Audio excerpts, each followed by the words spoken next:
उत्तर प्रदेश की राजधानी लखनऊ में प्रॉपर्टी डीलर ऋतिक पांडे की हत्या का मामला तूल पकड़ता जा रहा है। ब्राह्मण समाज के संगठनों के प्रदर्शन के बाद अब राजनीतिक दल भी इस हत्याकांड के जरिए योगी सरकार को घेरने में जुट गए हैं।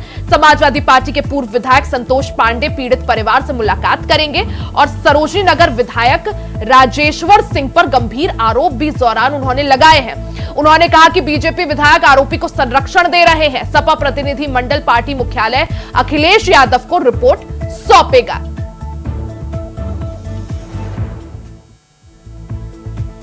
उत्तर प्रदेश में इस समय जंगल राज कायम है। लखनऊ शहर में जो प्रदेश की राजधानी है, एक पढ़े लिखे नौजवान की सैकड़ों लोगों ने मिलकर पीट पीट कर हत्या कर दी। और सबसे दुखद बात यह है कि जो पार्टी सत्ता में बैठी है उसका मौजूदा विधायक उन्हें संरक्षण दे रहा है। मैं अपने राष्ट्रीय नेतृत्व को बहुत बधाई देता हूं इस बात के लिए कि उन्होंने, हमारे नेता अखिलेश यादव जी ने इस बात का संज्ञान लिया। और कल पार्टी का एक प्रतिनिधिमंडल जा रहा है, हम उसमें जा रहे हैं। हम लोग परिवार को ढांढस बनाएंगे, परिवार को किन स्थितियों में उनकी हत्या हुई उसको जानेंगे, अपने राष्ट्रीय नेतृत्व को आके फिर बताएंगे। हमारा मानना ये है कि हमारी पार्टी, हमारे नेता राष्ट्रीय अध्यक्ष जी अखिलेश यादव जी इस प्रकरण का संज्ञान लिए तो निश्चित रूप से परिवार को न्याय मिलेगा। वहां पे जिन परिस्थितियों में हत्या हुई है, पूरे प्रदेश में जब लखनऊ राजधानी की ये स्थिति है तो पूरे प्रदेश के हालात क्या होंगे आप समझ सकते हैं। मेरा ये मानना है कि इस तरह के मामलों में कठोर कार्रवाई करना चाहिए, जातीय व्यवस्था से हटके। ये जो प्रकरण है आप देखें अगर, तो इसमें जातीय एंगल भी दिख रहा है। मैं इसलिए बात को कह रहा हूं कि किसी भी जाति, कोई जाति बुरी नहीं होती, लोग बुरे होते हैं, बट उसको इस तरह का रंग देना ये अच्छी बात नहीं है। मेरा ये मानना है उस परिवार का बहुत बड़ा नुकसान हुआ है। उनके माँ बाप को मैं संवेदनाएं व्यक्त कर रहा हूं, उनके बच्चे के लिए प्रभु से कामना कर रहा हूं कि उस पीड़ित परिवार को संबल प्रदान करें। और हम लोग कल जाते हैं, फिर मौके पे देखते हैं क्या किन स्थितियों में हुआ है, उसकी रिपोर्ट पे अपने नेतृत्व को देंगे। ज्यादा जानकारी के लिए सीधा रुख कर लेते हैं स्टेट कोऑर्डिनेटर अनिल पाठक जी का। अनिल पाठक जी, जिस तरह से राजधानी लखनऊ में प्रॉपर्टी डीलर ऋतिक पांडे की हत्या का मामला तूल पकड़ता जा रहा है एक तरफ, दूसरी तरफ अब इस पूरे मामले में राजनीति भी गर्मा गई है। देखिए जी, हम इस वक्त हैं समाजवादी पार्टी की लखनऊ इकाई कार्यालय पर। कैमरा पर्सन से चाहेंगे कि जरा पार्टी कार्यालय की तरफ गाड़ी रुख करें कैमरे का। आप देख सकती हैं ये वाहनों का काफिला समाजवादी पार्टी के नेताओं का ये ऋतिक पांडे के घर के लिए रवाना हो रहा है। करीब 50 गाड़ियां आगे निकल चुकी हैं और ये गाड़ियों के जाने का सिलसिला जो है वो लगातार जारी है। इस प्रतिनिधिमंडल में जहां पर ब्राह्मण चेहरे के रूप में कुमार हैं, समाजवादी पार्टी के चर्चित चेहरा है, पूर्व विधायक संतोष पांडे हैं, बलिया के सांसद हैं, सनातन पांडे हैं, पूजा फुकिया हैं जो यहाँ पे चुनाव लड़ चुकी हैं। ऐसे 19 चेहरे हैं जो ऋतिक पांडे हत्याकांड को लेकर के इनका हुजूम जो है वो निकल पड़ा है पंथरा थाना इलाके में। और आर पार की लड़ाई का ऐलान जो है इन समाजवादी पार्टी के नेताओं ने किया है।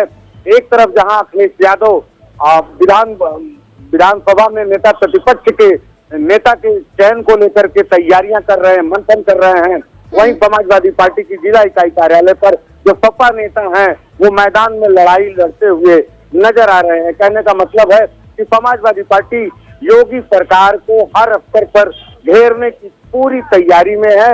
अब एक बड़ा मुद्दा लखनऊ में ऋतिक पांडे हत्याकांड का जो है समाजवादी पार्टी के हाथ लग चुका है। इस पर योगी सरकार को घेरने की पूरी तैयारी में समाजवादी पार्टी है। बिल्कुल अनिल पाठक जी, जिस तरह से लोकसभा चुनाव के परिणामों के बाद से समाजवादी पार्टी और ज्यादा एक्शन मोड में नजर आ रही है, चाहे अखिलेश यादव हो या जिस तरह से आपने हमें तस्वीरें भी दिखाई कि स्थलीय या स्थानीय जो नेता हैं वो भी काफी ज्यादा एक्टिव हो गए हैं और काफी आत्मविश्वास से भरपूर हैं और तमाम मुद्दों को लेकर योगी सरकार को घेरने का भी यहां पर प्रयास करते हुए दिखाई दे रहे हैं। जिस तरह से अब ये ऋतिक पांडे हत्याकांड की बात करें, समाजवादी पार्टी के जो नेता हैं वो पीड़ित परिवार से भी उन्होंने मुलाकात करने की बात कही है। चाहे जिस तरह से योगी सरकार को घेरने का यहां पर बात चल रही है या आरोप भी लगाया जा रहा है कि सत्ता पक्ष के जो नेता हैं वो आरोपियों को संरक्षण दे रहे हैं, किस तरह से इसे देखें? देखिए जी, राजेश्वर सिंह हैं फरोजनी नगर से विधायक हैं, भारतीय जनता पार्टी के विधायक है। एक हत्यारोपी है लवी सिंह, जिसके पास जो है राजेश्वर सिंह की कई फोटो जो है समाजवादी पार्टी की तरफ से वायरल किए गए हैं। आरोप लगाया जा रहा है कि भाजपा के विधायक जो राजेश्वर सिंह है, उनका पूरा संरक्षण जो है हत्यारोपी लवी सिंह को है। विधायक जो है कहीं न कहीं हत्यारोपियों की मदद कर रहे हैं, उनको संरक्षण दे रहे हैं और पीड़ित परिवार को जो है वो न्याय मिलने के आसार नहीं नजर आ रहे हैं, जिसको लेकर के समाजवादी पार्टी ने एक बड़ा ऐलान कर दिया है कि जब तक पीड़ित परिवार को न्याय नहीं मिलता है तब तक समाजवादी पार्टी चाहे सड़क हो या फिर सदन हो, ऋतिक हत्याकांड को लेकर के अपनी आवाज को उठाएगा और आंदोलन करेगा। बिल्कुल अनिल पाठक जी, जिस तरह से मुख्यमंत्री योगी आदित्यनाथ जाने ही लॉ एंड ऑर्डर के लिए जाते हैं, यूपी भी इसलिए ही जाना जाता है, लेकिन ऐसे में राजधानी लखनऊ से ऐसी तस्वीरें सामने आना, हत्याकांड सबके सामने यहाँ पर दिन दहाड़े हो जाता है, क्या माने जिस तरह से छवि में एक परिवर्तन या समाजवादी पार्टी भी अब इसी मुद्दे को लेकर घेर रही है सत्ता पक्ष को? देखिए रिया जी, ये 22 जुलाई को बंसरा थाना इलाके में ऋतिक पांडे की हत्या हुई थी। पुलिस का शुरुआत से ही ढुलमुल रवैया था। पहले कुछ कहा गया, लेकिन बाद में काफी जद्दोजहद के बाद पुलिस की तरफ से नामजद FIR की गई हत्या की, जिसमें लवी सिंह समेत कई लोग नामजद हैं। पुलिस जो है अब जब आंदोलन शुरू हो गया है तब थोड़ा एक्टिव मोड में नजर भी आ रही है, लेकिन जिस तरह से शुरुआती दौर में लचर और कार्यशैली थी पुलिस को, तो उसको लेकर के एक सवाल खड़ा हो रहा है कि आखिर पुलिस ने क्यों समय रहते तत्परता नहीं दिखाई है। साथ ही एक बड़ा सवाल है, जिस तरह से ऋतिक पांडे की हत्या की गई है वो भी अपने आप में बड़ा चौंकाने वाला है। आरोप लगाया जा रहा है कि ऋतिक पांडे को पीट के मारा गया है। कहने का मतलब है कि निर्मम हत्या की गई है। तो ये कानून व्यवस्था के लिए, वो भी राजधानी लखनऊ में, एक बड़ा सवाल है, एक बड़ा प्रश्न चिन्ह है योगी सरकार में कि आखिर जीरो टॉलरेंस की नीति जो है वो कहाँ चली गई। हत्यारे खुलेआम जो है घर में घुसकर हत्या कर दे रहे हैं, और वो भी पीट करके, वो भी निर्पंप हत्याएं। बिल्कुल, यानी ऋतिक पांडे हत्याकांड ने भी पूरी तरह से उत्तर प्रदेश में सियासी तपिश बढ़ा दी है। सड़क से लेकर सदन तक समाजवादी पार्टी जमकर योगी सरकार को घेर रही है। अनिल पाठक जी, बहुत बहुत शुक्रिया आपका जानकारी के लिए।